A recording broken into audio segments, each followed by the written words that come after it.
Welcome back to So You Want to Be a Real Estate Agent. This is season 6, and I am here with my co-host, Alicia Soikawa. All right, so today we are talking about, this is a mini episode, we're talking about what we're reading right now. And wait till you see what we are reading. The Law of Success by Napoleon Hill. Yeah, look at the thickness of this book. And it is not like big writing either. Yeah, It is like a textbook. Let me see it does feel like that. Yeah, and see how many pages is it? It's long. little footnotes. It's What I think is 600. It's like basically 600 pages long. 600 pages. Okay. What's interesting is I think a lot of people know Napoleon Hill for Think and Grow Rich, which we have read, of course, multiple times, and is a great book. If you haven't read it, highly, highly recommend. So Alicia and I are in a mastermind group that meets on Saturday mornings. And it started as a book club, really. So we're like, okay, let's get back to the book club piece of it. And what we decided to read was this one now, which is The Law of Success. And we'll continue to share what we're reading. This book is a labor of love. It's a dedication of time. And Alicia, you said we should tell people how hard it is to read. So what did you mean by that? So it's just written like in 1900. So it has that like old English kind of like it's very academic. That's the word. Yeah. It's academic. So you have to be really in a brain space of focus and consciously wanting to understand and read it. But I would say every amazing book with about self-improvement, self-growth, business, it all comes from this book. Like if you look at the chapters, it all stems from that. Really, really true. Literally. Yeah. It's almost like shocking. Yeah. Every book I've read after this, I'm like, oh, they pulled it from that. Oh, they pulled it from that. It's just Yes. that's I the hadn't OG. thought of that, but you're exactly right. Yeah. And I think this is a good candidate, this book, for if you're on the 10 pages a day, it's like 10 pages a morning, that this is a good one for that, because that's about enough of this book, I think, to read each morning. And because you will start to lose focus, I think, over time. But you're so right. So what we thought we would do today, and this is going to be a book that we examine over multiple episodes because it is so densely populated with theories, ideas, and content that relates to so much of what came after it, is we're going to give you a little overview of the chapters, and then we're going to dig into one, and not in order necessarily. We're going to go out of order today, actually. But chapter 1 is the mastermind. And this is a subject that Alicia and I, and probably one or more of our other mastermind members, will do an episode on one day. But if you have not ever been part of a mastermind, it is, I think I'm going to use the word life-changing, which I don't use a whole lot. But when you're in the right group with the right people, a mastermind can be a way to almost instantaneously elevate anything that you're working on. It feels like magic. I think it's scientific when it happens, but find a mastermind to be part of if you aren't already, and watch the magic start to happen in your life. Chapter 2 is a definite chief aim. And I'm not going to talk too much about this right now, but I will tell you this is something that we've been talking a lot about in our private mastermind. So I'll leave you with just that it's a work in progress, I think, for a lot of us. Chapter 3 is self-confidence. We'll talk about that and the 6 basic fears that keep people from having a good degree of self-confidence. Chapter 4 is what we're going to talk about today, which is the habit of saving. Chapter 5 is initiative and leadership. Chapter 6 is imagination. Chapter 7 is enthusiasm. 8 is self-control. 9, the habit of doing more than paid for. 10 is pleasing personality, which I think is funny, but also important. 11 is accurate thought. And let's see, 12 is concentration. 13, cooperation. 14, failure. 15, tolerance. 16 is the golden rule. So you can see it's long. It contains a lot. But each of them is like its own little microcosm message that relates to everything else that's in the book and kind of everything else that's in life and just success in general. So it is just I think a really important read. So today, like I said, we're talking about the habit of saving. And the reason I wanted to talk about this right now is that this is a topic that I think can really make or break your career, your future, your relationships, your self-confidence, all of the other things are involved in this habit of saving. It's so crucial, I think, that with the same degree of people don't realize how crucial it is, that this is really where I wanted to start. And I think also because, again, so many of the people that we interact with in the real estate world have very little mastery of the habit of saving. And again, it becomes something that we talked about, the real estate roller coaster in the last episode, that keeps them on this real estate roller coaster. Your relationship can be on a roller coaster. Your life can be on a roller coaster. The relationship you have with your children, it all revolves around this habit of saving.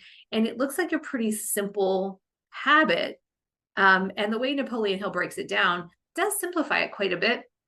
But I think it is it's a topic that merits discussion. And I think if we concentrated on it more from the very beginnings of our career, I wish I had, I'll tell you that, I think we would all find ourselves in different places in our lives and in a different level of mastery of our business, and in a different place in terms of the freedom that it creates with our lives. So Alicia, why do you think people struggle with this habit of saving? I think it's the feeling of they want to pay all their bills, they want to get caught up, and then there's nothing left. So there's a smaller book called The Richest Man in Babylon, which is like a fable or a parable, or whatever, a little thing that says that you really have to pay yourself first before you pay bills and pay everything else. And it's hard when you have debt or you have something that you have to pay off to think to even just take $10, $20, $100 and put it in your savings account for yourself. When you have all these other things that you have to pay. And then you're like, well, I'm already in the negative. But it's almost counterintuitive, kind of like when we tell, and this is a real estate show, so I can say, like, when we coach people to get an assistant and they're like, I don't have enough business to get an assistant. But what happens is when you're so busy and you have the money to pay the assistant, you're so busy, it's too late because you can't train the assistant to probably help you. So you're like in this weird catch-22. So it's kind of like that. It's like thinking ahead about, I know that if I save this pool of money, if I take, just like tithing, you're supposed to tithe a certain amount to the church or whatever belief you have, or donate or help nonprofit, you have to take the money on the top before you start doing all, because there's never anything left. Yeah. Right. And so it's that's the habit. It's a discipline and a habit, because it's so hard to look at it and be like, but I don't have enough to make it all go around. It's like if you have a pie and all the pieces of the pie are taken, there isn't anything left to put the pie in the savings. So that's why you got to take the piece of the pie first in the savings and then figure it out with the rest. Yeah. Well, and I think there's something that is almost anathema to a lot of agents, because they feel like what we see in social media and on HGTV, and sometimes in the real estate agents that we interact with, is very glossy, high-end looking people who clearly are spending a lot of money. So I think what we think in our minds is, well, we have a real estate transaction. That's what we get to go be and do now, right? And that's how we almost like how we have to present ourselves, is as this person who's a real spender. And what's interesting is, and what's maybe also counterintuitive is, I think that's a lot of what the public perception has been that we've created, that has caused the pushback that we're seeing now on paying real estate agents. Are we overpaid? People feel like we're overpaid because we're walking around looking like, movie stars. Meanwhile, the debt that most of those agents probably has racked up is substantial, and they're not showing the work that they really do to get to the place that they are. But I do think there's a huge contingent of agents who are like, you get a big paycheck when you get a commission most of the time. But what you don't think about is half of that goes to taxes. How much of that should go back into your business? Much of that needs to go to pay for your personal expenses. So and what you're getting, right? Any staff that you have, right? In your business, staff to run the cost to run the business. Right. And I think sometimes, so this was always like a thing that used to be like a thorn in my side when I'd like bring home a paycheck, bring home a commission check. And let's say it was $5,000. Chris would be like, well, that's only $2,500 really. And I'd be like, why do you have to say that? So, but he's right, because at the tax rate that we're going to be taxed at for that, that's how you should treat it. That's how Yeah. you should treat it. You have to treat it as that is not your money, but you get, but of the $5,000, you should put 1,000 in savings. Okay. So this is what I want to ask you. So tell me why 1,000 in savings out of that 5,000? I think some people will say 10%. If you can do 20%, you'll get that much further. Because what happens is when you have money, you can invest that money and the money will make more money, right? And you don't have to do any work. You don't have to make the money. So it's the whole concept. Anybody that's watched the movie The Minions, I kind of look at the Minions because they're fake as money. And Dr. Gru or whatever, Mr. Gru had all these little minions working all the time for him. They never had to like sleep or anything. Have you noticed that they just literally worked all the time? Yeah. Only thing that really works like that for you is money. Okay. So money becomes like a tool that can create Money's that. tool. Money's an You're energy. right. It does I not. like money's energy and money's a tool. And Yeah. so I think if you allow your money to make more money for you, Mhm. it will compound interest. Just like they say, like, would you rather take $1 a day for the rest of your life, or would you want to take $1 million up front? Right. Right. Yeah. Yeah. Because it's the 2 turns into 4, the Right. 4. The compounds. Yeah. The compounding is Yeah. like even a game. I think you've seen people test that. Yeah. It's really hard to see it up front, but when you see it in Yes. play and see it working, already I figured it out with my investment property. So we have an investment property. I don't know what took us so long to get this investment property. Like I had pooled money, like I put money up every closing, moved money over, moved money on. And finally we got to a point where I was able to buy this off-market property for a great price. We fixed it up, we rented it out, but the mortgage is like 1,200 or so. And basically everything, all utilities included, it's like not even 1,400 a month. We rent it out now for 3,000 a month. So our cash flow on that Perfect example. is making money, but I had to have the thought to save a little bit from each deal. So I had the down payment. The down payment then allowed me to buy this investment property, which then not only is the down payment I'm building equity there, right? Because the loan is getting paid off, the property's building in value while I'm also cash flowing it. Yep. Yep. All right. So that is a beautiful, elegant formula that you can give people right off the bat. So if you're brand new in real estate, don't just save for, I mean, absolutely save for retirement and for things that you want, but save for things like this, because this is like the superpower that I always say we have in real estate. We get to go buy things if we want to, and we get to not charge a commission to ourselves, right? Or you can and roll it back into the property. So that's something that we get to do that the rest of the general public doesn't get to do, but you only get to do it if you've done it the right way. So don't borrow 100% for it. Put enough aside from each transaction to make something like that possible. And then you've got the compounding of the money that you put, you got the minions working for you, like in that property. That's such a great example. Now, what would you say to people who they've gotten so far in their career and they have not saved money? And they're like, oh crap. Or right now, maybe there's a lot of agents out there who are facing a kind of like a slow time in their business. And they're feeling a little bit afraid about the fact that they haven't saved the way that they should. And maybe they've accrued a lot of debt. Maybe they have things that they've got to pay off. Maybe they have a business they're barely keeping afloat. What happens when they get their next paycheck? Do you tell them to save some from it, or what do you do? I do. I think even if you can only save $20, save $20. If they're really in a bad, dire situation, I'm like, where are you spending your money? Where can we cut a little bit that doesn't make sense right now? And that way you can put the other money into savings. Is it mean like you don't eat out, you don't get Starbucks, you don't, where are you getting your groceries? Are you doing things like, sometimes there's a little pain in making adjustments, but it's worth it in the short term for the long-term gain. Yes. So that's the whole part, is that people have to be willing to be uncomfortable in the short term so that later on it's better. Absolutely. So, right. Because that's all it is about. It's like, are you trying to get this? Like, they just want to win. It's the people that are chasing the fast thing that is not sustainable. Yeah. Yeah.